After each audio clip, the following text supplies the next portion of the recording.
Hello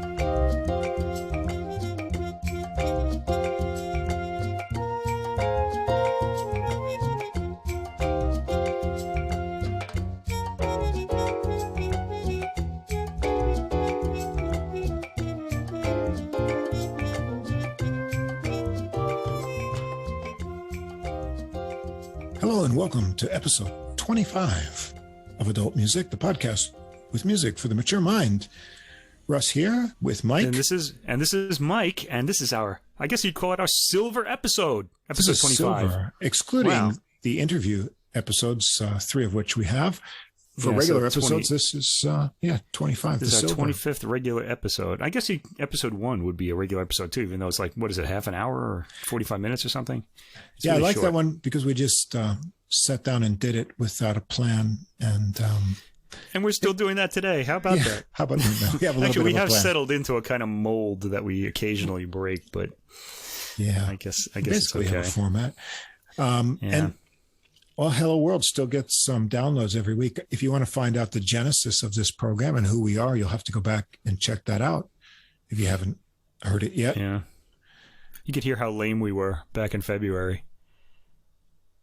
I don't think it was that bad, was it? But I expect that like once if we actually get 3 or 4 years into doing this, we'll actually sound pretty slick, and then we'll look back at all these episodes with embarrassment or a little bit of nostalgia, Could be nostalgia. Well, as we were just talking, before we started today, the danger of overthinking things. Overthinking things. If we had planned things out too much, we may have never gotten started. So that day we just decided, we're just going to sit down and do it. And so, we cranked up the 8-track and sat face to face and just did it. So, yeah. I got to say, though, I've noticed that occasionally I've come into this, certain recordings I come into this without much of a plan or without any notes, and those usually don't go as well as the ones with notes. Although occasionally there'll be some comment that's okay. I don't know. Yeah, as long as I don't read the notes, it's good. So I can look at them and say, okay, I want to hit this point, that kind of thing. Oh, I've been in the habit of taking a lot of notes, and then sometimes I look at all the notes. I thought, there's too many notes, too many things to write about something. But what came in the mail just last week for me? What'd you get? I got the new recording of Beethoven's opera Fidelio with Lisa Davidson on it. Nice. Mega. That big tone soprano, huge the big voice. Yeah. And I'm very curious to hear this. Now, we're not going to do this on the show because getting Russ to listen to an opera would require me to get him a few bottles of booze. But I think. But I'll comment on it when I finally do hear it. I'll just make a little. I'll tell you what I thought. Took I haven't me a couple heard it weeks yet. to I got to recover. sit down. Yeah, but the thing is, I've got to sit down with the libretto and give it a listen and kind of see. I'm not, it's funny. I'm not really familiar with that opera, and yet it's Beethoven. You kind of think right, all of Beethoven, but and somehow this opera never really came my way. I never got a chance to see it. I haven't listened to it much because I was more interested in like Verdi or Mozart or things like that. So I don't know. It'll be good. I'll kind of become more familiar with it. I like that. I like being familiar with the big works, the central works in the repertoire and the culture. And anything Beethoven did is pretty major. Even Wellington's Victory, even though it's terrible, but it's just kind of he did it, so we have to hear it, I guess. Well, give me enough advance notice if we're going to do it, especially if it's got sopranos on it, because then but now that you said that, now I'm thinking, now I have to send it your way. I was just going to mention it, say, okay, I heard this and it was like this, so I don't know. Okay, I've got other stuff that. So, I don't have much vocal stuff coming up. It's all instrumental, really. Okay. I like to, I don't know, call me a male chauvinist, but I'll go for the baritones and tenors. The male voices are easier for me. I don't know what it is. Maybe I have some sort of inner ear thing where the soprano voice really gets my head ringing if I listen to the lower voices, things. including like mezzo-sopranos and altos and women's voices, have like a kind of a color to them. They have like a duskiness or sort of like, some kind of like timbre that you can identify it as their voice, where sopranos just kind of sound like birds. They're really high. Like it's kind of like white, sort of, you know what I mean? There's no real kind of like I suppose, yeah. stain to it that makes it unique. Usually that comes in the phrasing and stuff like that. The same way I feel about, violin versus cello. I can listen to a lot longer time scale of cello works than I can violin before I get sort of fatigued from them. And the cello I find, more closer to, usual human voice tones. And so, you know what I'm going to do? I'm going to throw this out to the listeners. If anybody out there wants us to do like a normal, full, normal review of the new Beethoven, the recording of Beethoven's Fidelio with Lisa Davidson on it, send us a message and we'll do it. Otherwise, I'm just going to say what I thought of it. And I'm going to have to ask for it.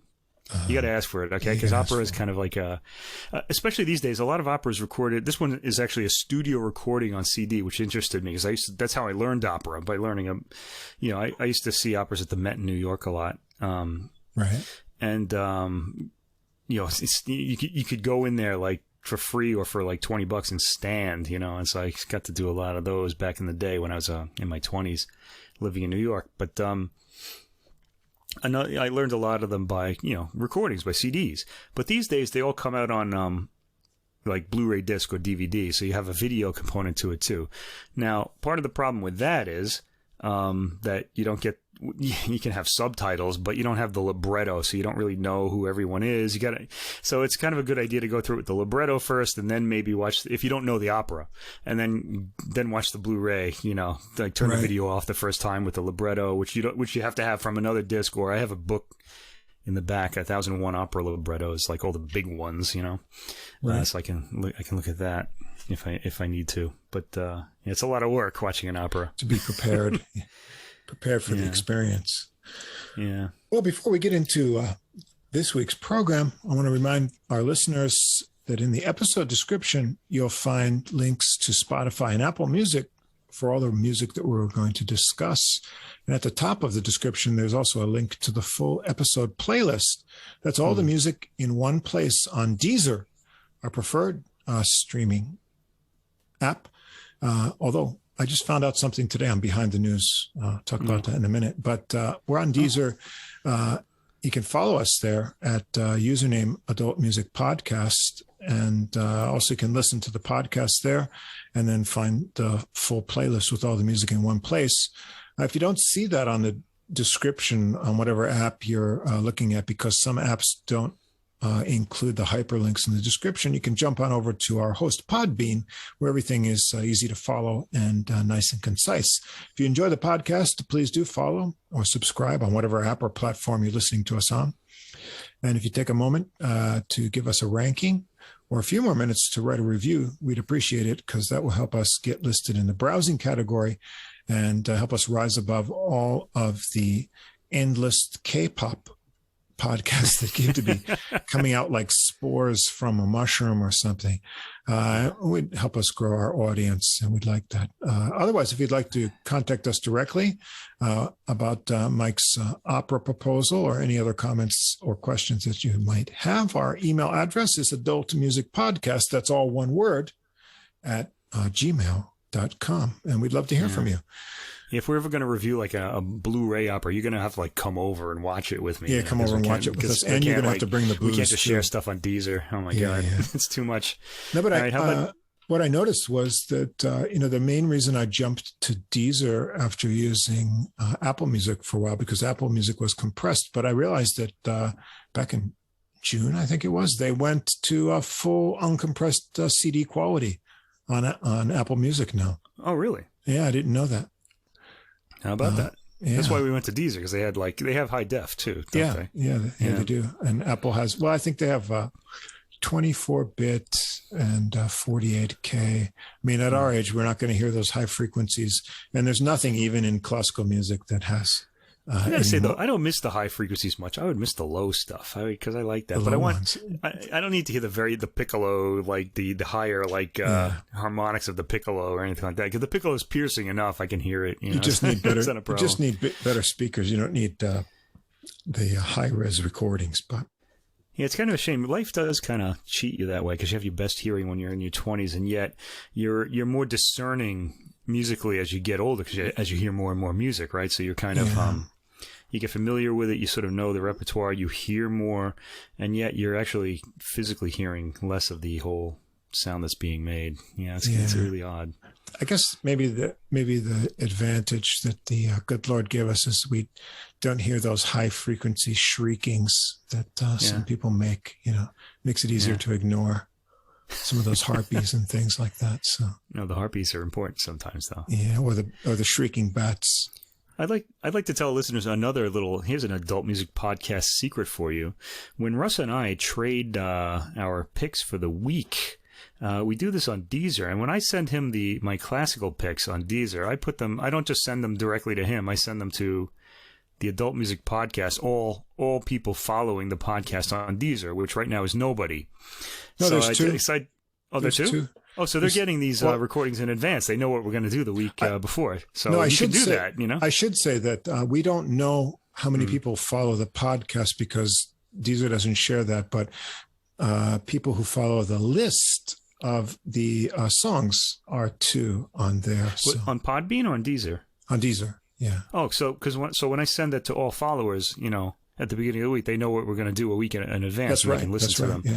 Yeah. So you can do that on Deezer. We can't do that anywhere else because I think I'll go crazy. But but on Deezer you can actually hear what we're going to talk about the next week as soon as Mike shares it, and then I put those together with the jazz ones, and those come out usually Monday or Tuesday. I have it all put together, so I like it because it helps me just one click. I can find it to listen to things during the week. So next week I've already got like a theme going, but I'm not really sure what's going to be included in what recordings I'm going to use in that theme. But I already know what the theme is. It doesn't have anything to do with Topless Mermaids or anything, does it?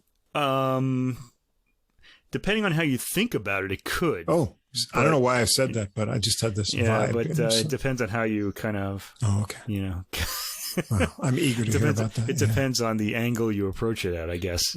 I was just thinking in a nautical kind of frame of mind, but I don't know. Guys are really into mermaids. I don't know. I don't think I dig being with a mermaid very much. Kind of scaly, but and they live in the ocean. I don't know. Yeah. I don't know. I wouldn't dig that much. Probably not. Yeah. I don't like boats all that much anyway, so. Yeah, there you go. Like, kind of give me a land woman any day. Well, let's go to a landlocked kind of thing to start out tonight. Then I guess we just should start here because this goes back to our first, but most recently released interview. Okay, we're going to change the order this week. Usually we go in the order of composition, but we have kind of like a special sort of thing tonight. So go ahead, you can introduce this one. So following up on Volume 1, tonight we'll start out with Volume 2 of Wranitzky Orchestral Works.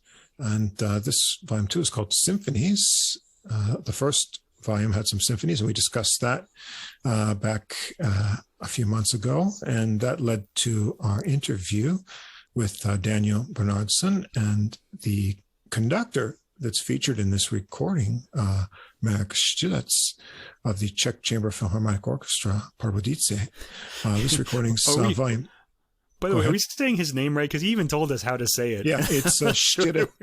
It's the S with the whatever that thing is with called. The accent over, and the C is so Štilec. If you listen to this, Marek, if we're still not saying it right, forgive us. But I believe that's it, Marek Štilec. And it's Volume 2 of what we hope will be an extended series on Naxos. And I know Daniel will be listening to this, so thanks. Let me just say, can I just say what should be an extended series? It absolutely should music, be. Because there's some. This is all really good music. I guess it's kind of an exciting discovery, to be hearing this classical era, Mozartian type kind of music, that's just all new to our ears. It's really great. Yeah. And we enjoyed Volume 1, but I think I like this one even more. Yeah, and I do too. We'll get into this in a minute. And thanks to Daniel for contacting us and then setting up the interview and getting Marek involved, and then turning us more on to what's here and the potential for this music. You have to check out that interview and then our previous review if you haven't caught up on this. But basically, Wranitzky is a composer in the classical period who is, on the level of Mozart and Haydn and a contemporary, also respected by Beethoven. But as history only tends to remember 2 or 3 names from any period, his works were neglected and in the modern recording era, overlooked until now. And now, thanks to I think you can blame the Romantic composers for this, because like they kind of set up the whole idea of the repertoire, and then everybody else just sort of got eliminated.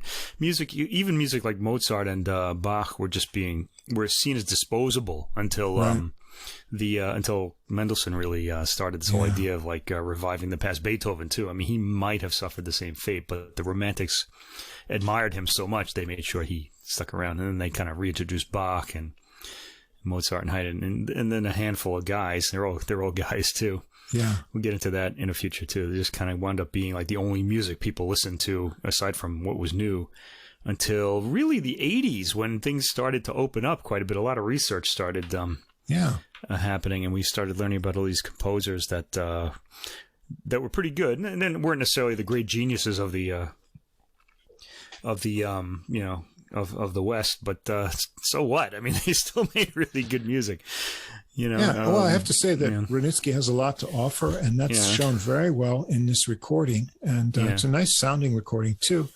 This volume 2 is mostly symphonies, but it begins with an overture, Der Schreiner. And this was pretty enjoyable to open up. I really like the playful melody and the way. One thing I noticed in volume 1 and volume 2 is Wranitzky is really good at creating contrasting sections of instrumentation, and he works the different sections of the orchestra really well, also with the difference contrast in dynamics. And in this overture, you'll get a nice contrast in the soft dynamics of the string melody with the winds, and I thought that works out really well. And Marek really brings that out in his conducting, and the playful nature of this piece is a nice, enjoyable start to the recording. Yeah, incidentally, I have this CD on order, and it hasn't arrived yet, so I had to listen to it on Deezer, so I didn't get to read any notes about this.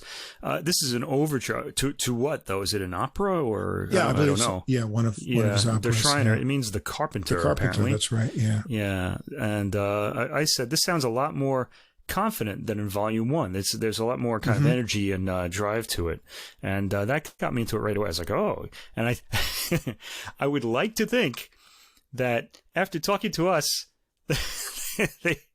they kind of improved their approach to the music, but that's again as last week not the case, because this was recorded long before we even started doing a podcast. So there you go. It definitely does. This recording to me, I think maybe Daniel was one of the reasons he contacted us. We were sort of maybe off the cuff with our review. Well, it's not really, we don't review things. We just discuss them. I had said that it's a matter-of-fact performance. Yeah. No, I didn't. Did I say that? Yeah, I think you did. Ah, that was mean. What I said was I felt like a lot more could have been made of the some of the there was more drama in the works than was coming across, and I think I had mentioned that was that would require different performances to bring all of those out, with different approaches. And I think he didn't take exception to it, but he kind of said that he sort of said, well, yeah, we don't really have a template. Exactly. This is the template. Yeah. Yeah. We're recording these things that, there's nothing to compare them to. But I definitely feel that the level of energy is up on this second recording. Yeah. And, I thought they might hold this one to the end, but it's, the featured work here, and that's the Symphony in D minor, the La Tempesta. And this one is really a lot of fun. And what's really cool, and thanks to Daniel, you can go to the Wranitzky Project homepage and download the score. And while I listened to this, I was following the orchestral score, which is a bit tricky doing it on a PDF because you've got all of the parts that don't fit on one page, so you're constantly scrolling to see all of them. But I was following along, and that was kind of entertaining. He also has all of this in I don't know, it's a musical format. I'm not sure what it's supposed to be played on, but when I downloaded it and double clicked on the Mac, it came up in my GarageBand. Fully implemented through MIDI, and so I was able to listen to all of the parts with pitches, in GarageBand, separated by parts. It was really interesting. I didn't do that. Yeah, I didn't get too involved in that because I would have not got through the recording. So I went back to look at the score, and then started to listen to this. And this work is really a lot of fun. And this is the highlight, I think, of this disc. I think Symphony in D minor, La Tempesta. Yeah. So the first movement, Allegro molto, it starts out in kind of a worrisome minor key mood that's showing you the storm is to come. I like the dynamic contrasts, the parts with the reed instruments to punctuate sort of what's happening in the strings. Then the winds come in. And then you feel like the skies have cleared with this kind of upbeat major section. And the sort of pattern of the work is, in the first movement, is the minor and major sections are alternated through the movement. And there's interesting transitions. And then each time you get a little bit more development of the theme. I noticed that in Wranitzky's compositions, when things are repeated, they're embellished and developed a little bit more each time. And if you're listening carefully, you'll notice that. And especially like the string, the triplet figures in the strings here. And then it ends finally going back to the minor section. This is a really long movement for a symphony. You also get the impression that Beethoven was very aware of him, because there's I heard a lot of similar sort of ideas, if they weren't like executed or used the same way. But I noticed that there's some Beethovenian elements to this work. Yes. And then the second movement, the Adagio, and so it's a nice kind of 6/8 major melody that's played softly in the strings. This recording is really nice too. The strings sound really warm and rich here.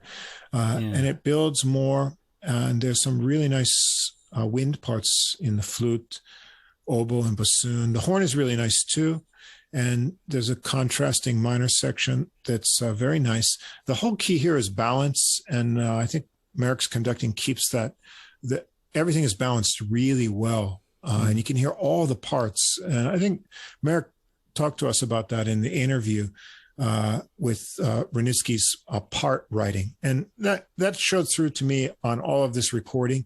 The counter melodies and the harmonies, everything fits really nicely. And you want to be able to hear everything, because he doesn't write sort of filler parts.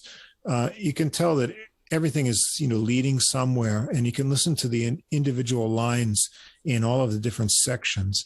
And everything fits very, very nicely. And the way this recording shows the clarity and the conducting brings that out. And so this one, just the second movement here, just lovely in the balancing of it. Yeah, very pretty. It's very pretty. Nice, elegant, very elegant, I thought, the melody. Yeah, elegant. But it's all leading up to, this is the storm, I think. We want the storm in the finale, the Allegro con fuoco. And then things really get going here. There's these 16th note violin figures and these kind of syncopated horn lines that kind of signal, something's really coming here. And then you've got these sweeping upward string figures. Reminded me of the Bernard Herrmann score for Psycho when the murders happened. They had these coming up things. Yeah. And then the trumpets come in too. And we have a huge timpani thunder in this movement, which is really cool too. But there's also nice contrasting quiet sections, and those help to build the tension. The storm's coming; it's not quite here. And there's also some interesting pauses in here. Right about 2.5 minutes, there's some big timpani thunder. There's a huge pause there. And you think, okay, now, the lightning's going to strike, but it doesn't. It gets a bit peaceful and comes in. But there's sort of interesting bassoon notes that come in. They're not quite peaceful, the pitch that he's picked there to come in. And they remind you, there might still be some danger coming along. But things get huge and swelling again. A little bit before, there's a nice flute and oboe and bassoon interlude. Then the skies clear up towards the end, and the flute brings in the sunshine. And then things change again, and then it sort of charges ahead to a big, happy major ending. And it really takes you on, a tempest storm journey. I'm sure that this work would be a real hit in live performance. Audiences would love this. Yeah. I also wrote that this particular movement too was bold for this era. Oh, sure, yeah. I think this is pre-Beethoven. Although Beethoven knew, maybe it was, I forgot his years. But I also wrote that there are these thunderous rolling bass drums that boom out of the texture. Now, this isn't the score. This is actually the mic placement and the performance here. And I thought it was a very cool sound that they got. Oh, it's huge. On that part. It was really nice. It kind of really rumbled in the headphones. I really enjoyed that. Yeah. This is a really great piece. Yeah. Played with a lot of confidence, just like the Schreiner. Okay, so we're I think that now that the project has moved along a bit, the conductor and the orchestra are like really starting to get like the feel of this music at this point. It sounds really good. Yeah, I really enjoyed this one. Okay, and it's compact, just 3 movements here. And so.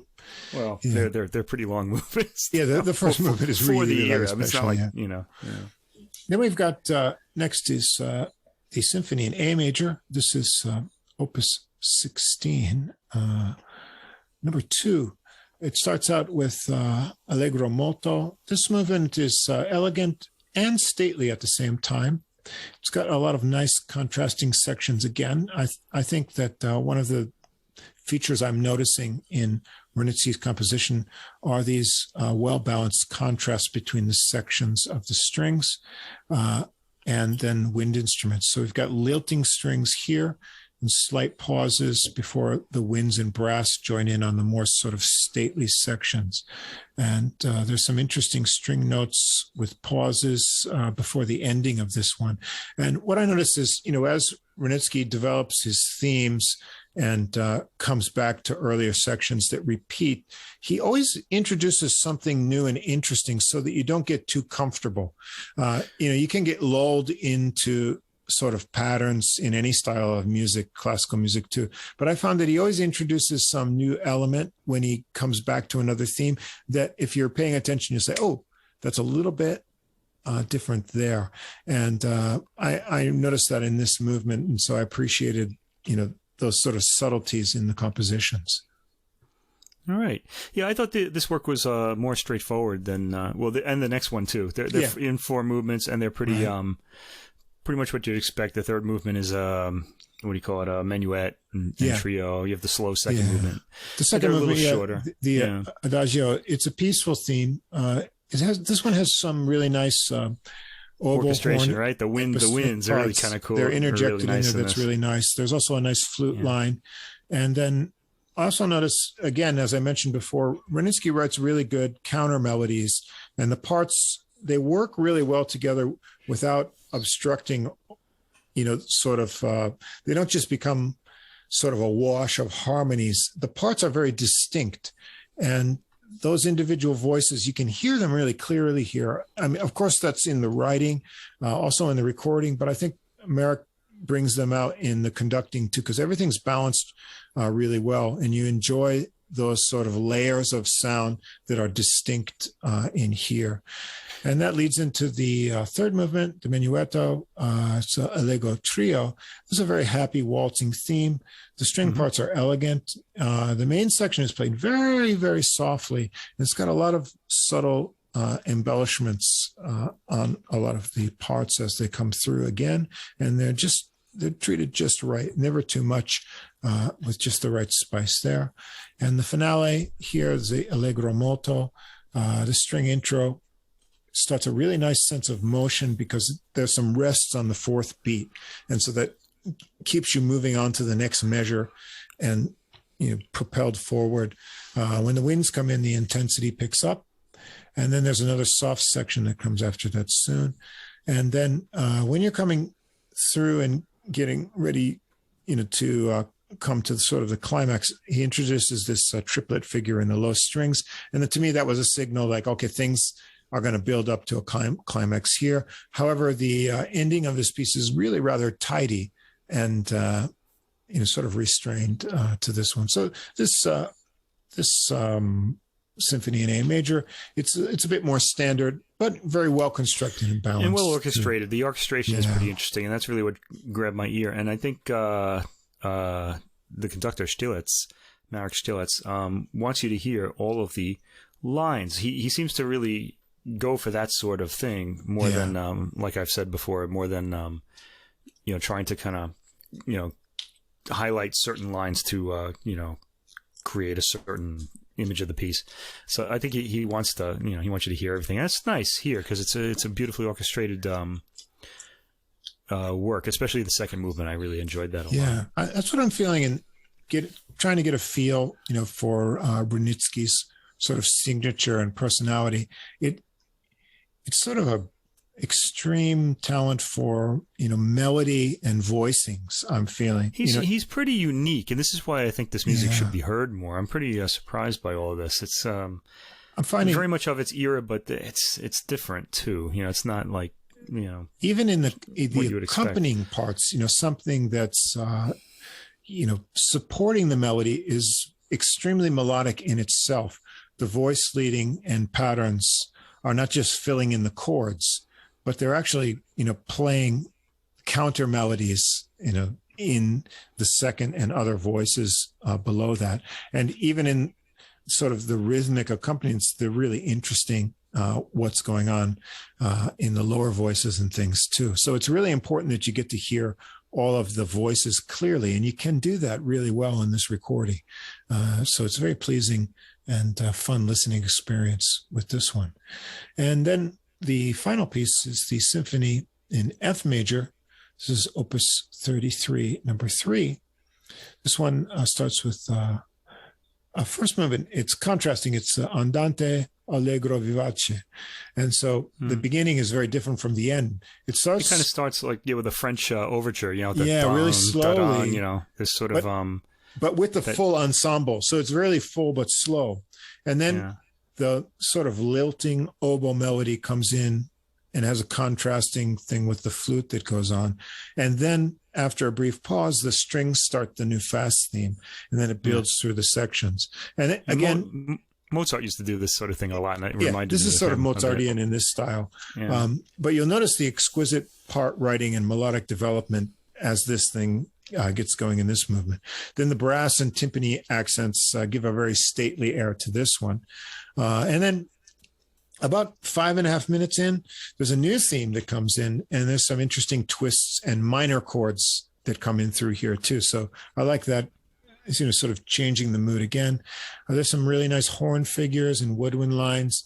And when you're coming to the end, there's some unexpected chord changes too that kind of increase the tension before the final section. So I felt like I don't, this is only our second recording of Wranitzky.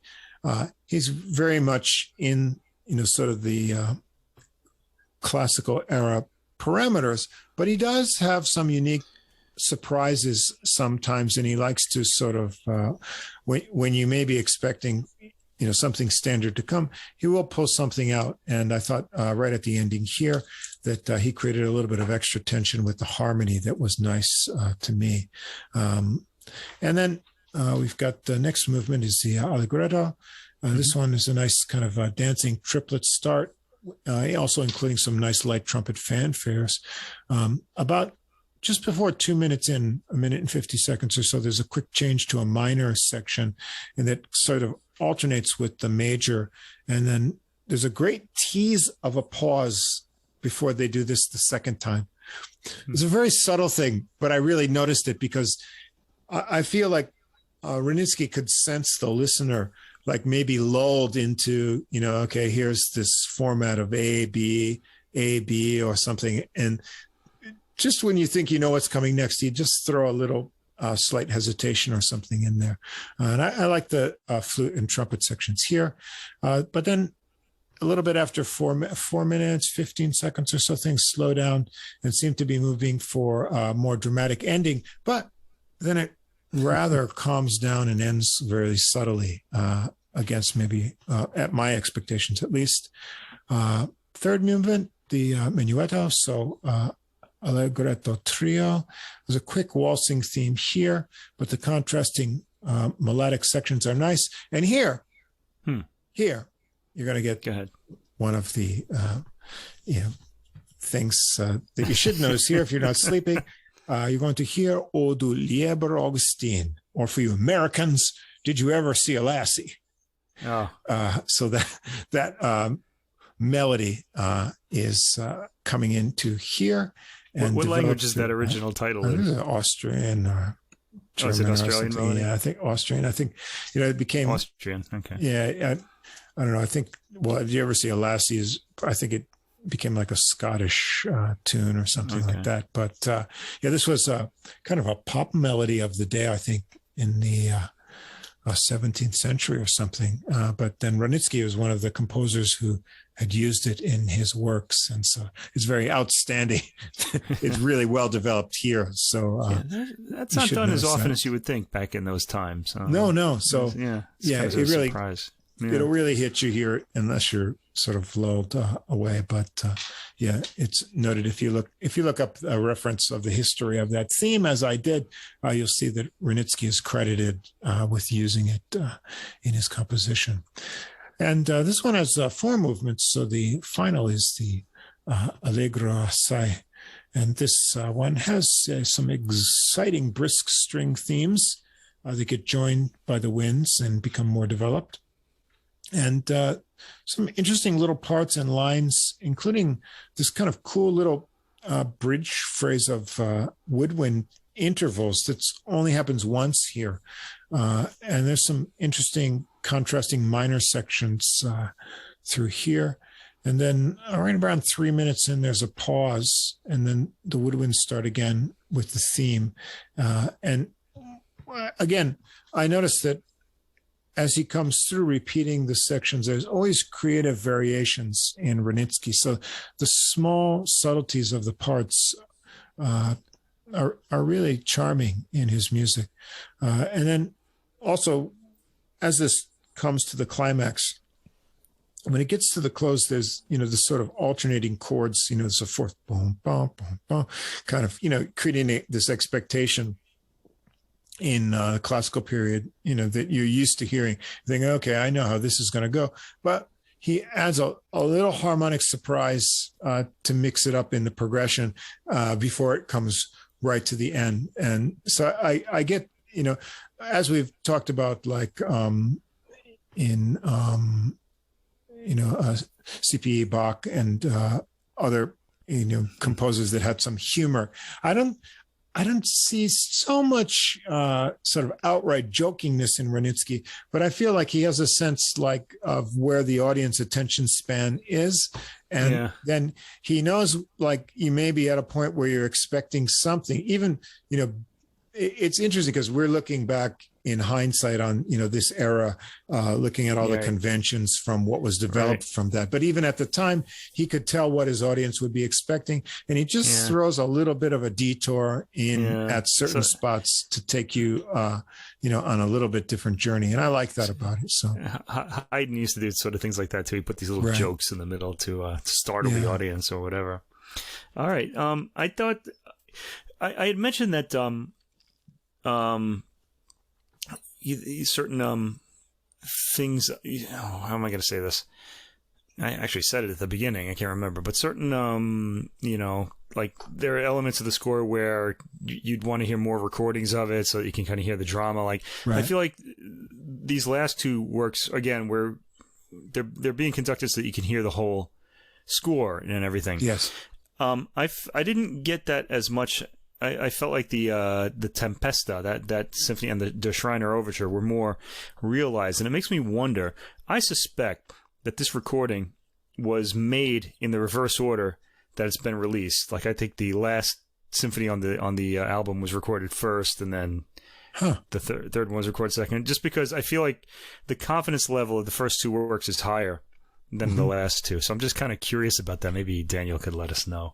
Could be. But let us know, Dan. That's what I think. Anyway, to listen to us talk about it. Yeah. Yeah, I think this is like a much better release than the first one. The first one was good. I didn't really, I just felt that there were certain things about it that I would have liked to have heard more. But this one was a lot more fully realized. I liked it a lot, especially the first two works. Yeah. And I think from here on in, this is going to be a really interesting series, because I think the performances are only going to get better and better as the orchestra really gets these scores under their fingers and the whole style, in their heads. Yeah, I really enjoyed this. Yeah. I mean, the performances are really good. They seem to be more, I don't want to say, they're more confident. And especially the first two, I think. The first two. Yeah. And I feel like the recording is excellent because it brings out all the different part writing. You can hear everything very clearly, but the balance is also excellent. And I feel that that's due to not only the recording, but also the conducting, managing the balancing of the sections. The tempos seem all exactly right where they should be. Everything seems relaxed when it should be, and then intense, when it should be, and bringing out the best things in the Wranitzky compositions. And the climaxes are really good and satisfying. And I'm getting more intrigued to find me too. The sort of style of his compositions. And there is some uniqueness. Like I say, it is classical music. It is in, the realm of Mozart and Haydn, but it's not that. It's something different on its own. And I'm getting a sense, I'll have to listen to more, and even this one more times, but I'm getting a sense of Wranitzky's personality coming through this. And I like it a lot. And I want to hear more. I'm going to say to listeners, if you're just going to sample this, if you're curious and you don't have much time, just go for Symphony in D minor, La Tempesta. I think that's the highlight. Yeah, I think that'll turn you on to this. Yeah, and I think listen. Anyone who's putting together a program and wants something different with the classical piece, put this on your live program. The audience is going to have a blast at the end of this one for sure. Yeah, and I want to say to Naxos Records, this series is just getting good now. Come on, put out some more. Yeah. All right, we're ready. We're ready for more Throw of this. Throw the budget at it. That's right. Yeah. Let's have some budget. Yeah. Okay. And there we go. Wranitzky Volume 2. He's kind of becoming like a thing on this podcast. I'm kind of... Yeah, we're going to be associated with him, I guess. I'm looking forward to Volume 3. I'm looking forward to Volume 3, too. Maybe we'll have it for Christmas. That'd be nice. Naxos, you going to do that for us? Come on. I know that Daniel and Marek are ready for it. We got to get them to release it. All right. Anyway, some budget there, please. Anyone wants to fund that too, please do that.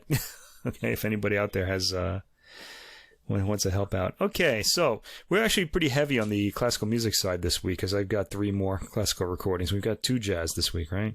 That's right. Because we just did the Wranitzky. We were thinking about whether we were going to just do 7 recordings, but we wanted to start with Wranitzky. This is where I'll vent a little bit. There's a troubling trend that I've noticed as I search for new releases. There's this disturbing trend of only releasing 1 teaser track on streaming. For a long time, like up to a month. There's 1 track available, and you still can't listen to the whole album. I have at least half a dozen recordings like that, and there's also no date listed when you'll be able to listen to it. And of course, these were, artists that if it was pop really music, pop music, but if it was because it's a song, they want you to hear this song. But if you listen to jazz, it's a different thing. You want to hear it's a different kind of thing. I'll be more likely to buy it if I can hear the whole thing and like it, and then I would buy it, rather than if I can only hear 1 track, especially of an artist that I'm not completely familiar with.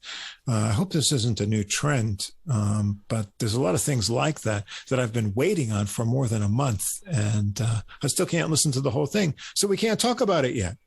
So, yeah. Yeah, come on, jazz labels. That's what I'm talking about. Step up. Get that music out there. Yeah. And we'll be happy to talk about it. And just send us a check. Sure.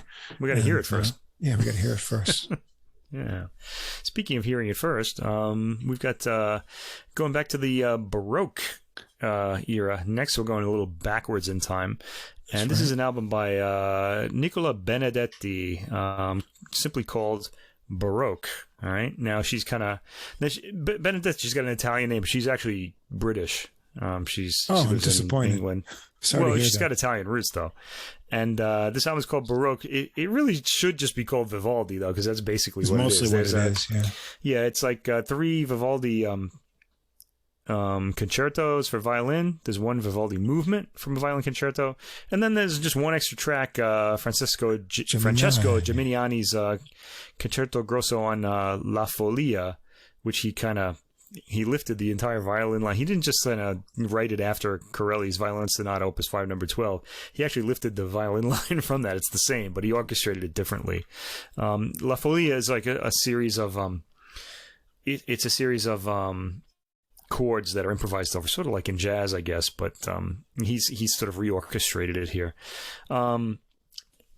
This is Benedetti's first recording in Baroque music, which is really surprising. She usually does.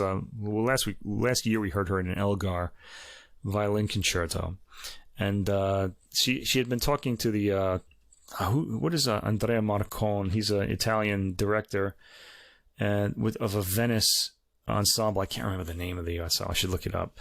But she had been working with him and talking to him, and he gave her a lot of ideas about Baroque music, and she went for it. Now, this particular recording... okay, by the way, she's listed here, and I'm looking at Wikipedia. She's listed as Scottish-Italian. Okay? She was born in Scotland, though. I never knew there was such a thing, but why not? I think of her as Scottish, but, she's... I guess she has an Italian parent, but she was born in Scotland. Okay, anyway. Of course she was.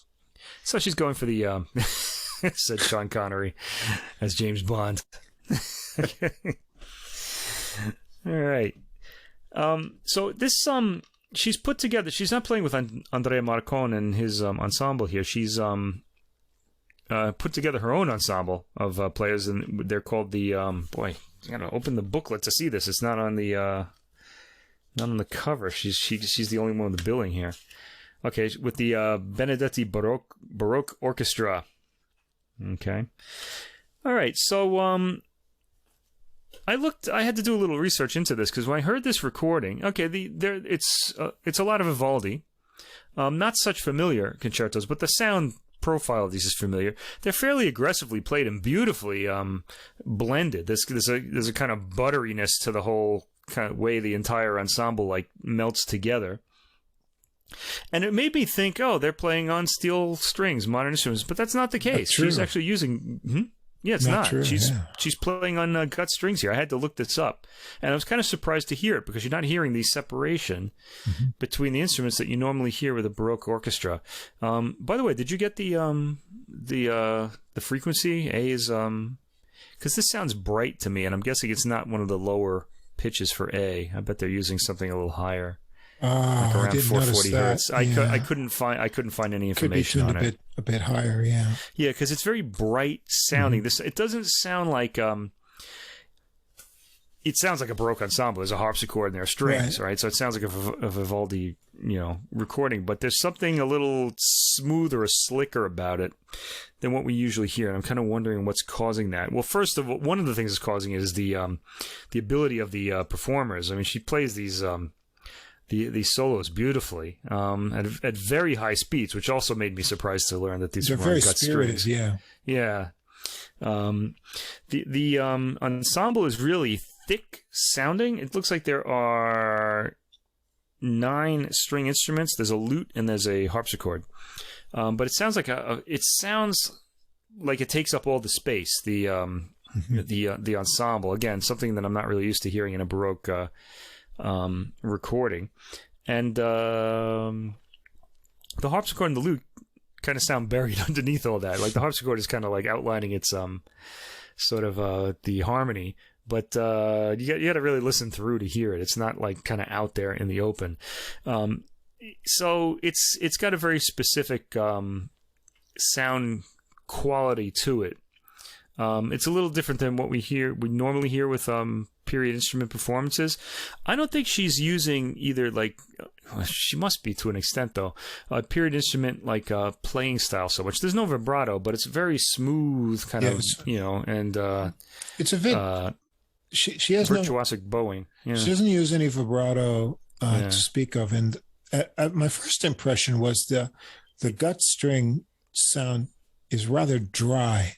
Yeah. Like when I just heard like a few isolated tones, I thought it's a bit, like dry. But once, and as the recording goes on, I felt like it works, and I got used to it, and I liked it. Absolutely. I had to make an adjustment, but I did like this. It's it's fairly aggressive. It's not very aggressive, in an off-putting way or anything like that. Ultimately, the overall balance of the sort of string timbre and then the spirited nature of the performances all sort of gelled to me once I, got into it and heard all the balance of all the parts. So I thought that worked really well.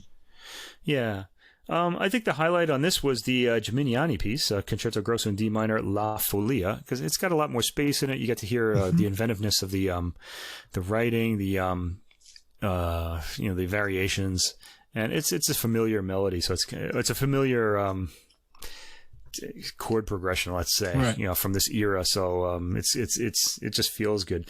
The Vivaldi pieces all in 3 movements. I mean, you can pretty much guess more or less what they're like. I can't really isolate them and say what's different, but they're all different, obviously, with melodies and things like that. But Vivaldi had set the template for the concerto with these sorts of works. And then there's a very pretty movement from the B flat major violin concerto at the end. So I thought if you're used to listening to Baroque music, as I am, I listen to it like every morning. This is a bit, this has got a bit more caffeine in it than Baroque. And Baroque recordings generally have a bit of caffeine in them. They tend to be very lively and upbeat. But this sounds like there's a bit of aggressive in it. There's really beautiful string sound all the way down, and especially from Benedetti. And I think this is a really successful Baroque recording. I'm going to listen to this, I think, but I don't think it's going to be one of my favorite Baroque recordings of the year. I did enjoy it, though. So I don't really have much more to say about it. It's except that give it a listen if you like Baroque music. It's good, but it's a little different than what you normally expect from a Baroque recording. It's a little bit outside. I think I read that it was her first time to use these kind of gut strings, so... Right, it's the first time to make a Baroque recording as well. That's pretty impressive. So maybe it's a bit outside of the box with that, but I liked it, and overall the performance is pleasing and the balance is good. So maybe if she goes in this direction more, then maybe it'll become something even bigger. But certainly there's no letdown here. Everything's really enjoyable. So it's just more Vivaldi, I guess. I don't know. Yeah. I guess it's not. You can't ever have too much Vivaldi, but no, I don't know. Maybe you can. Well, I don't know.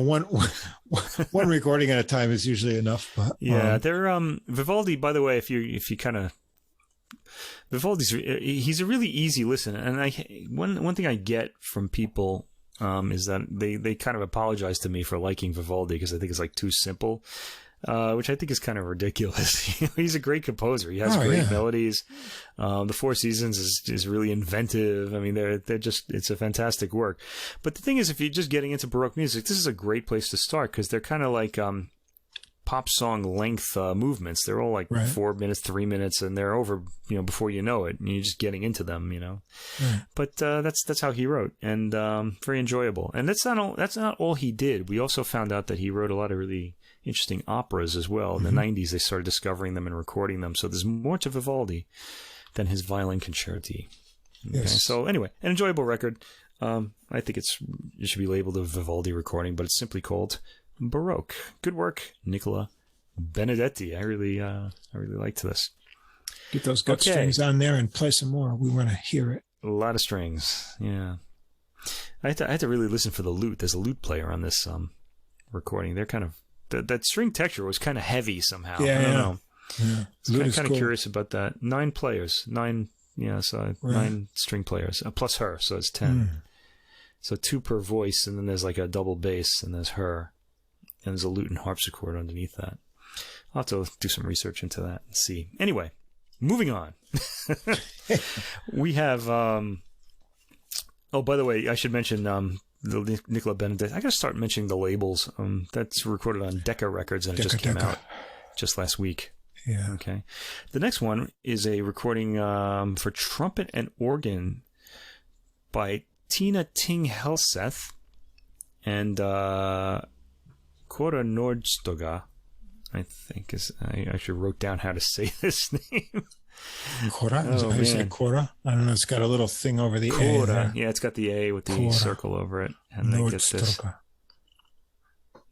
Oh, wait. Where did I put this? Oh, here it is. Kåre Nordstoga. Okay, is the organist. All right, Magical Memories for trumpet and organ. Now, this attracted me right away because I love the organ and I like the trumpet. And we have Russ here, who is an actual trumpet player. And I kind of, I'm always intrigued by this combination of instruments, which is actually more common than I thought it was. The trumpet gets paired with the organ quite often. I had no idea about this. Not in this way, though. Not in this way, but it often happens in church, apparently, because people play the trumpet in church, and naturally there's an organ there, and the trumpet winds up playing with the organ. Now, this winds up being really interesting because both have, when they're played this way, especially the classical trumpet, has kind of this sort of like spiritual kind of connotation to it somehow. It's bright. It's kind of like a herald, sort of. It shall sound. Yeah, it shall sounds.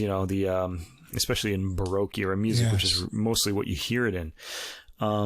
This type of playing with these long, drawn-out notes and a beautiful ringing tone kind of reminds me of Christmas, really. And this record did, too.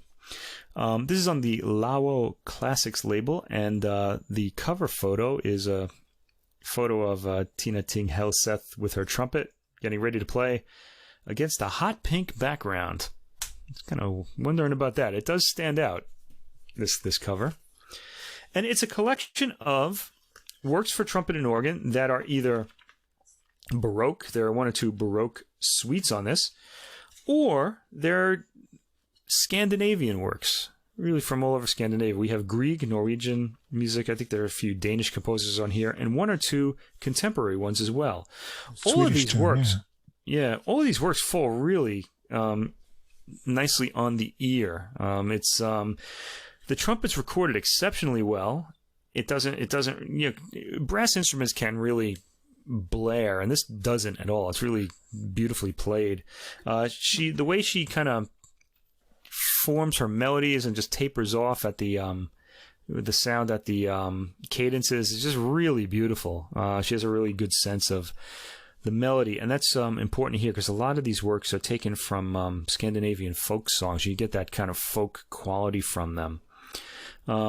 Should I even? This is a long program. It's a program of 25 tracks, most of which are around 3 or 4 minutes long. It's kind of hard to kind of keep track of what they are, really, if you're just listening from far away. There are a few pretty popular ones. The opening prelude from the Te Deum by Marc-Antoine Charpentier is pretty well known. We get a few bridal marches that are anonymous, arranged by Tine Thing Helseth. Can you get an anonymous bride with those? Or I guess. I don't know. Maybe it's a mail order one.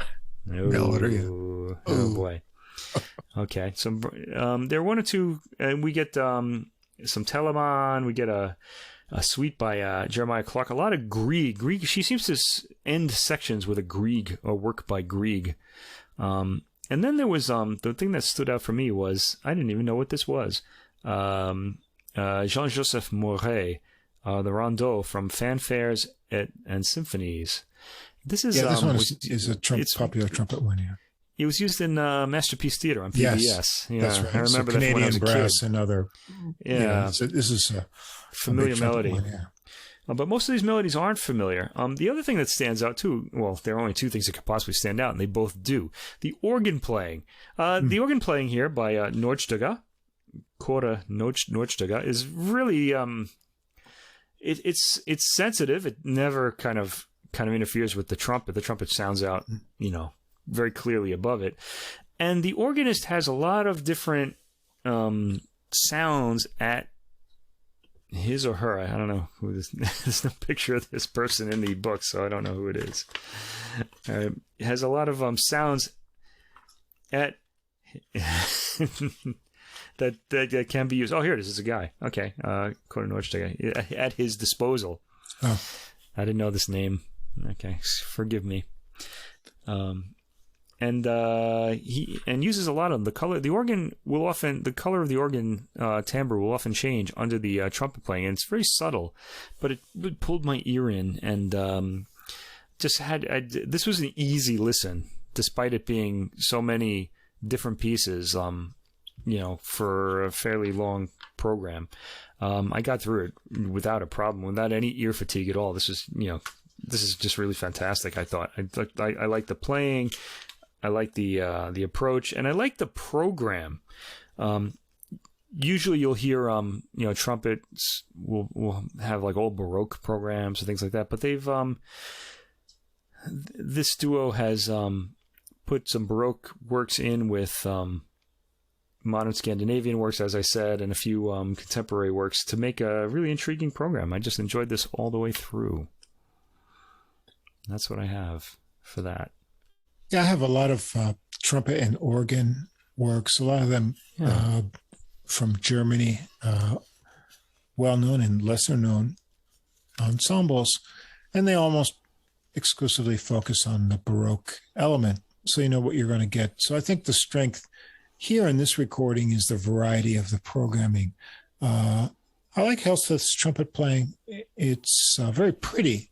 And compact. Yeah. She doesn't have the great impact. It's fairly low key, isn't it? Yeah, it's she doesn't have the great, sort of dynamic sound that a lot of other recordings of the Baroque pieces have.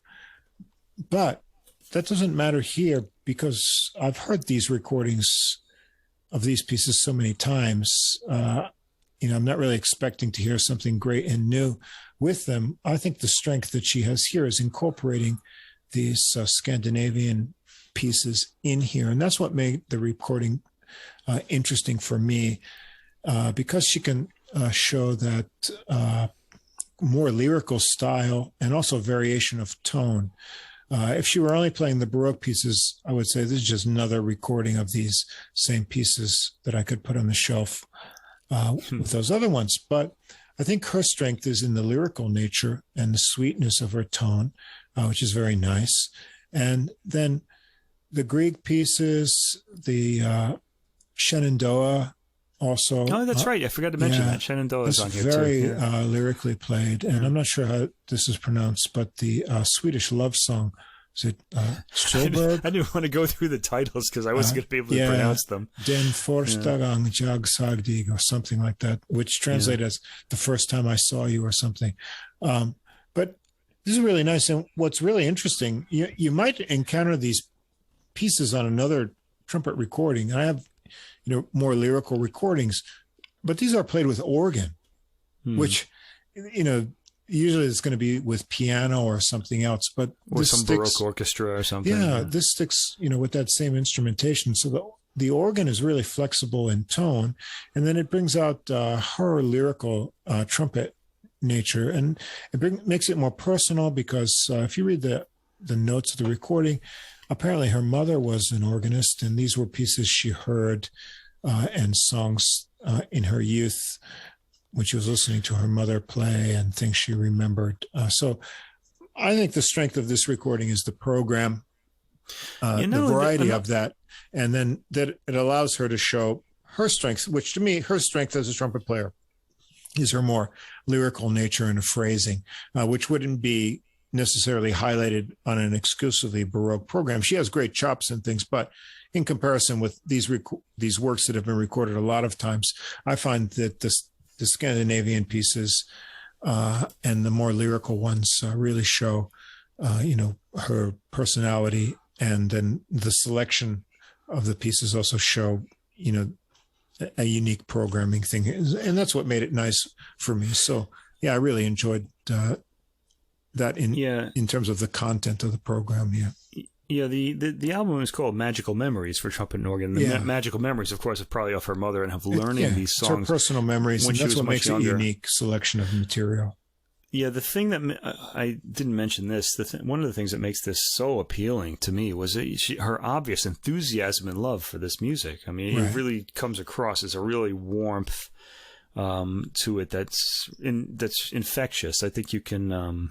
I think anybody could really enjoy this record. I liked it a lot. She wants to introduce music from her part of the world to the rest of us, and that's what music's all about. And I really enjoyed it. I can say that. Yeah, it's good. I mean, normally, like when I get in a Baroque mood, I'm in a Baroque mood, and I'm going to put on Baroque, and then I'll get tired of it. I have a lot of these trumpet and organ recordings, and it's like, and then that's all stately and fine. But this is something different here, but keeping the same instrumentation. So it's nice to hear the organ backing something more lyrical, and then to hear the trumpet not as just a fanfare kind of pipe thing. That it's not at that time. There's one of the things as a trumpet player is there's not a great repertoire, so there's all these sort of transcriptions and things to fill in things. Then when you get into modern era, there's a lot more interesting pieces, but nobody knows them because they haven't been played enough. And so it takes some creativity with adapting other pieces and things, to sort of fill out things and give you some variety in the trumpet repertoire. And this is really nicely done here while being able to keep just this, 2-instrument sort of thing. And it's done really well. So, if you're a trumpet player, or if you like organ, or if you want to go on a little journey and have some Nordic melodies in here. If you need some ice in your summer. Yeah. Check this out. This is a pretty warm recording. I liked it a lot. Yeah, it's really nice. Yeah. Yeah. Really good selection. Speaking of Nordic climes, we're going on to another Nordic-themed album. This one came out back in March. I've been holding on to this for too long. Nordic Rhapsody on the Beast label by, I wish I'd looked the pronunciation of this name up, Johan Dalene, I guess, on the violin, and Christian Ihle Hadland on the piano. Now, Dalene, I hope I'm saying this name right, he's 20 years old, or 21 now. I guess he was 20 when this recording was made. And I know of him because he made this great recording of both the Tchaikovsky and Barber violin concertos last year. I was like, that kind of picked my ears up. And then when I saw this program, I was like, oh, this is pretty intriguing. There are all these Scandinavian composers on it. And some of them familiar to me in ways that, have to do with my own youth, which has nothing to do with Scandinavia. But anyway, the violinist, Johan Dalene, is Swedish, and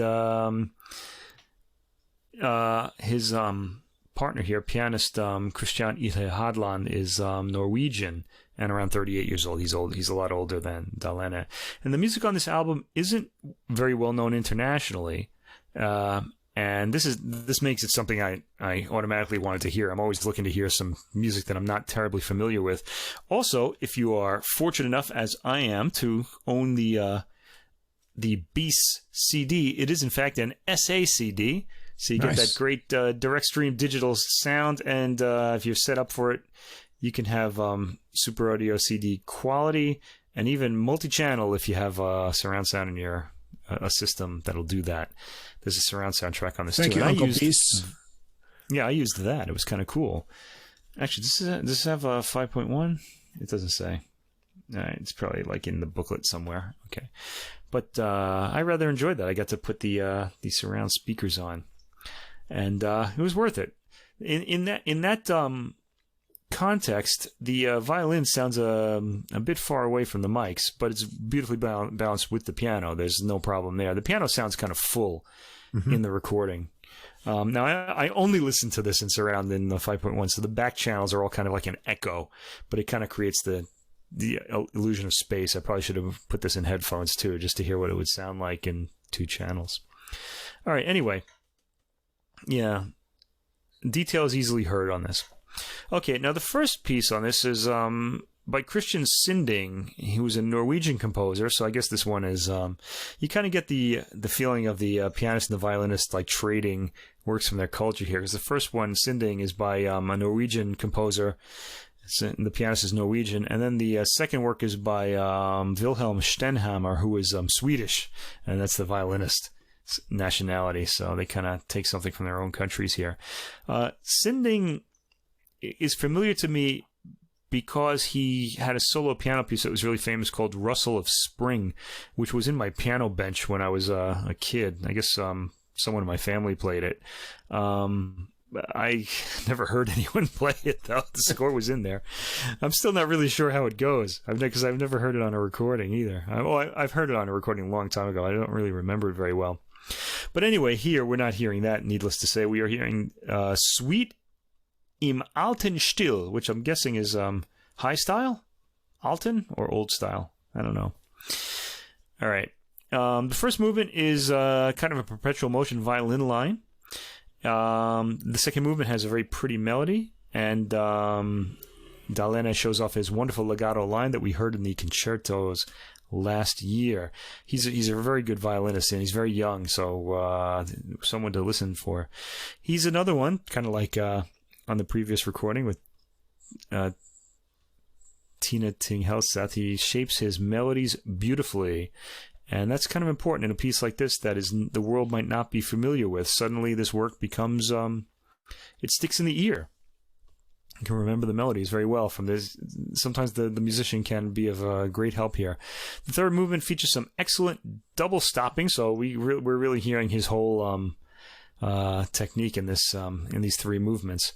My ear was drawn to Hadland's excellent piano playing, by the way. There's he's not just an accompanist here. He's really got a part all his own that compels the ear.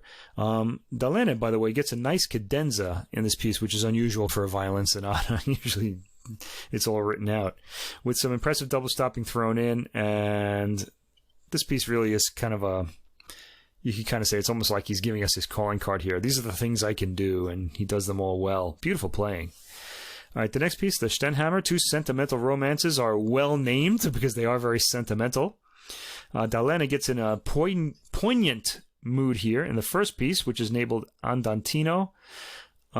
I almost didn't notice the relative simplicity of this music because I was so absorbed by his playing. He's got this beautiful, still line that he plays, and with it, he shapes the ending so that it's very intimate. It's like leaves you with a nice feeling once it's over. The second piece starts forcefully but quickly wanders into a quieter, more personal reflectiveness, giving the feeling of someone puzzling out an event that stuck with him or her. You know, something happened earlier and now you're thinking about it. That's kind of the idea I got from hearing the violin line.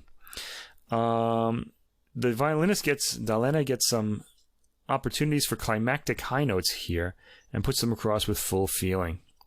Next, we get three works from Sibelius' 6 pieces, Opus 79, numbers 1, 5, and 6. Number 1 is called Souvenir. In this case, it means memory, like French. Okay, it's a memory of something. And the passion or regretful tone sort of indicate the type of memory it is. It's kind of not one that's kind of filled with a little bit of remorse, I think. Number 5 is called Tanz Idyll, which is it has a dance-like quality to it. There's kind of a music box sweetness to the quieter sections of the piece, which I really enjoyed. And number 6 is called Berceuse, which is a lullaby, and it's quiet and light, lovely playing. Next is Carl Nielsen, one of my favorite composers. This is a very brief work, Romance in D major. It changes between passion and intimacy, loud and quiet. The quieter melody is lovely. Again, Dalene's unerring sense of how to shape the melody and pace it and make it register in the memory. Again, beautifully executed. Okay, now the next 2 works, this is pretty interesting for me, are by Eino Juhani Rautavaara, a composer who he died a few years ago. But one of my favorites, not growing up, but since I started really listening to classical music in my 20s, Rautavaara started, he had a piece called Cantus Arcticus in the 1970s that I only heard around the late 80s. It came out on a Catalyst recording. And it was really beautiful and just riveted me to his music right away. I had to hear more. Then he started composing pieces like the 7th Symphony, The Angel of Light. He has a series of works that have to do with angels. The Angel of Light Symphony from 1994 is well worth hearing. And if you've heard it, you'll notice that in these pieces, Notturno e Danza, which was written in 1993, the Notturno was later used as the theme for the third movement of the Angel of Light Symphony, the 7th Symphony. It's sort of like the Come un sogno movement, like a dream. And it has this dream-like floating quality to it that can put you in the mood of like an angel kind of dreaming the world or something like that. But we get to hear it here in its original form, its original idea for violin and piano. And it's lovely here. It's nice. It's much nicer, I think, in the symphony. But I like the simplicity of this movement here. It's got a lot of modal harmony in it too, which also the chords kind of move in a modal sort of melodic sort of style. So it has this really floaty quality to it that I enjoyed a lot. Okay, so yeah, this is a piece that can lift a heavy emotional weight off of its listener, both in this form and in the 7th Symphony. If you haven't heard of Tavares' 7th Symphony, by the way, give it a listen. It's just fantastic. I really love it. It's not hard on the ear, and it's also got some content in it. It's not a lightweight work. It's not a heavy work either. So it's kind of perfect, really. All right, I've heard one other performance of this by the Finnish violinist Pekka Kuusisto, and I really liked that one better, I have to say, because I liked their pacing was a little faster, their tempo was a little faster. Here, Dalene and Hadland take this a little slower than on that recording, and it's good. It's fine like this, but I just like the other one better. All right, and yeah, the earlier version was less ponderous. This one gets a little ponderous, and I think the less weight that's added to this particular movement, the Notturno movement, the better. It's lovely, though. No problem with that. And the less well-known Danza movement, the second one, has a glittering piano line that the violin plays its dance melody over.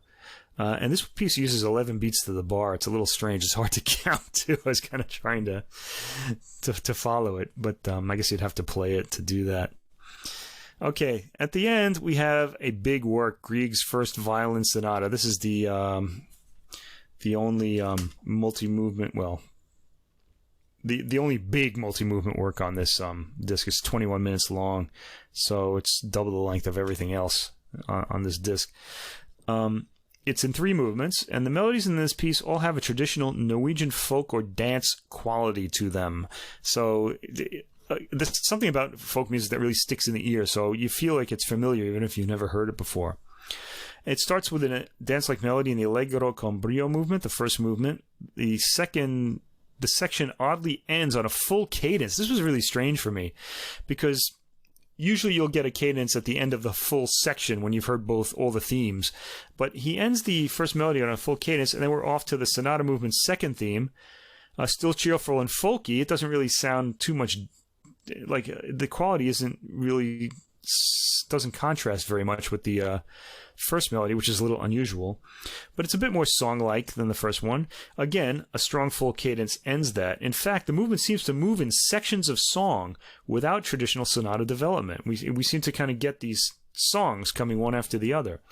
Now, please, I didn't study this score. I know that's true, so if Grieg scholars out there are going crazy, feel free to write to us and explain, because I would like to know what's going on here. The piece is called the sonata, but the middle section doesn't really keep switching keys and developing the material. Rather, we get the different sections presented one after the other, kind of like a series of panels. He seems to want to present his folk and folk-like material intact without like it being kind of broken apart and things like that.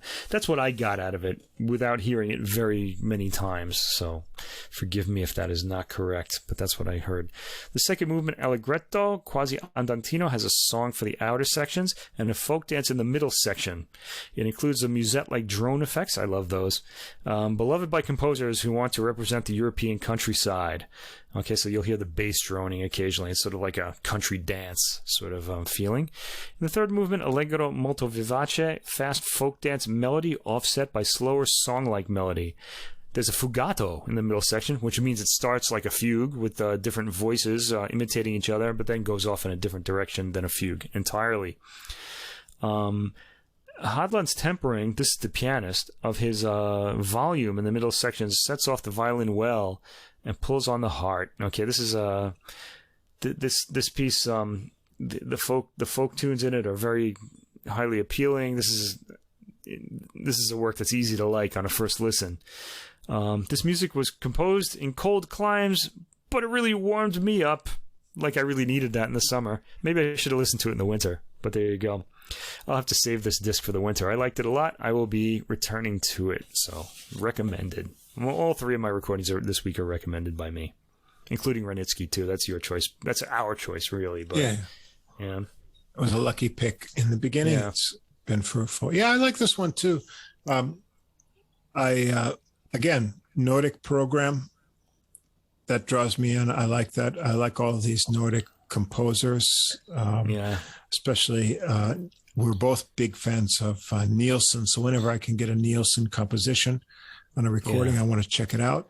And we're both big fans of Rautavaara too, aren't we? I like Rautavaara.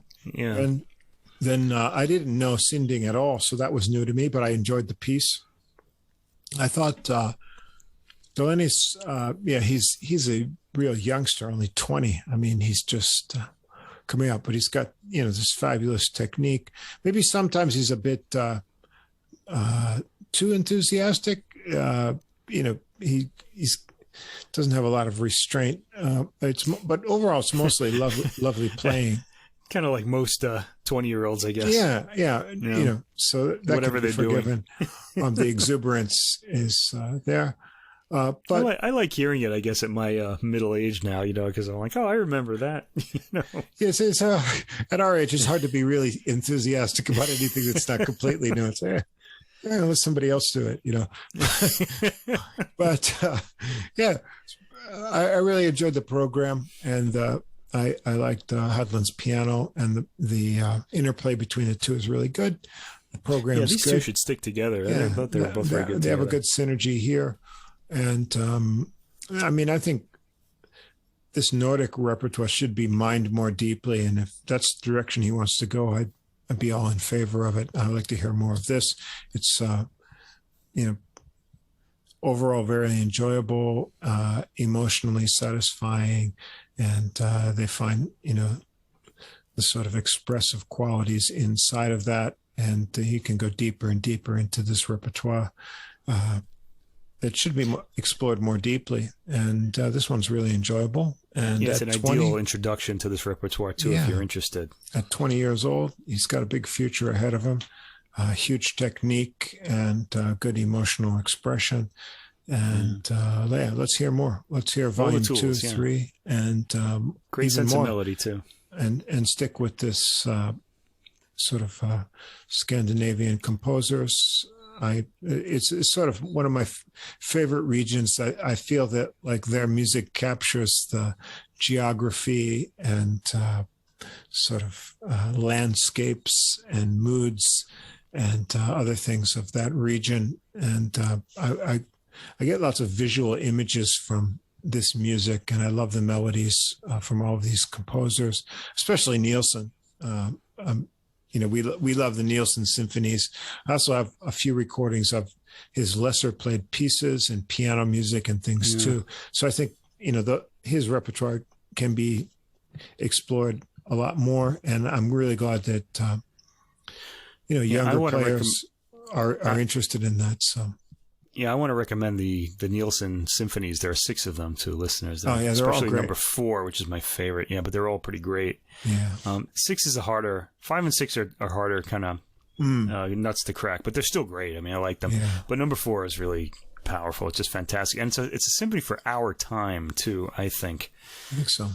Subtitled "The Inextinguishable." He wrote it during World War I, and it's kind of about how life would always go on. It's a very optimistic work, and it has some It doesn't sound like life will always go on at some parts of the symphony, but it wins out in the end. Really great and very uplifting. So if you're feeling down, give that a listen. I will recommend the San Francisco Symphony, conducted by Herbert Blomstedt on the Decca label, because it's a really great Those are the standards on those. You can't go wrong with those recordings. Those are the ones that, that kind of really locked me into this piece. I really liked it a lot.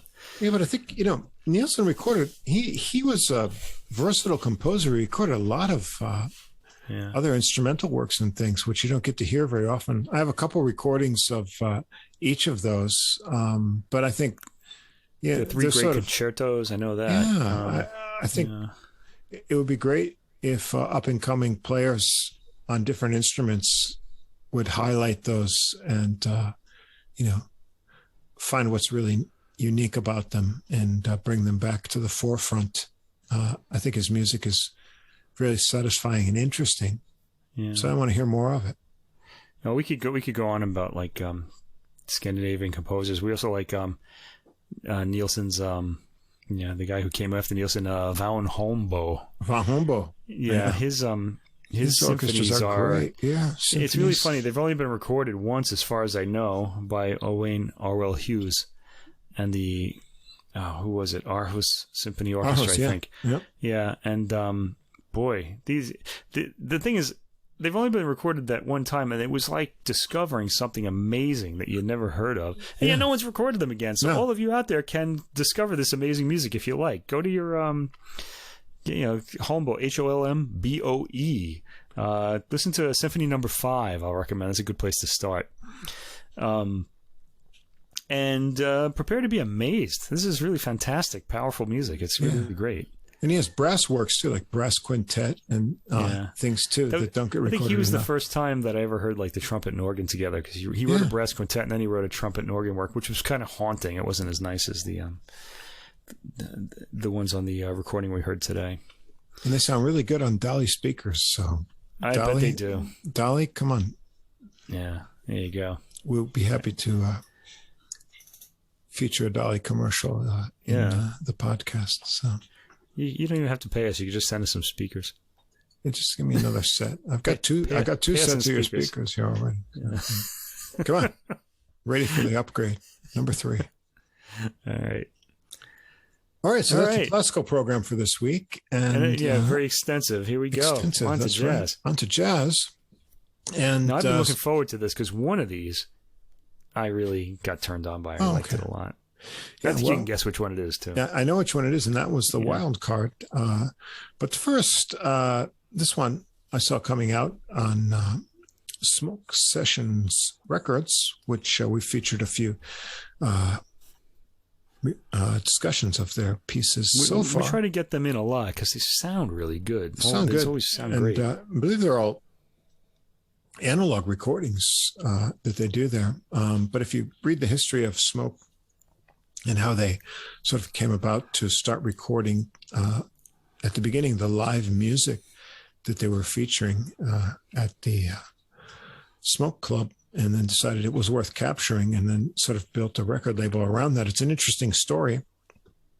And they have a lot of great players there, including Michael Ladon, our regular at Smoke. And we featured Vincent Herring recently, and some other great players, Peter Bernstein, and we've done a couple Smoke records here. And this is one of the regular featured players, Mr. Orrin Evans, the pianist here. And so this is his newest release called Magic of Now. And this features Emmanuel Wilkins, a young 23-year-old alto sax player, Vincent Archer on bass, and the well-known drummer Bill Stewart. Yeah, I want to mention before you go into this, Orrin Evans has kind of made news lately by being the replacement pianist in The Bad Plus. Is that right? I'm not sure. For a piano trio, he replaced who? God, I know this because it was like big news at the time. Ethan Iverson left. He had been their longtime pianist, and people were big fans of this this trio because they had been together for 20 years, and so every time they played, they had a kind of sort of, their minds kind of locked in, and people started to really get into how they played off each other. So when Iverson finally left, it was like a big deal because who would replace him? And it was, in fact, Evans, I'm pretty sure. Orrin Evans, the current Bad Plus pianist. I didn't know about that. I know that he has his own big band group, too. Right. They always get nominated for Grammys. That's why I know them. Yeah, because I hear them every year. So I've really gotten into his playing. I quite like it. And the thing about him is that what I should say is he's not a player who hogs the spotlight. As you'll see on this recording, he really opens it up, especially to showcase Wilkins' alto playing. And he's very much happy to sort of hang in the background, even though he's the leader on this session.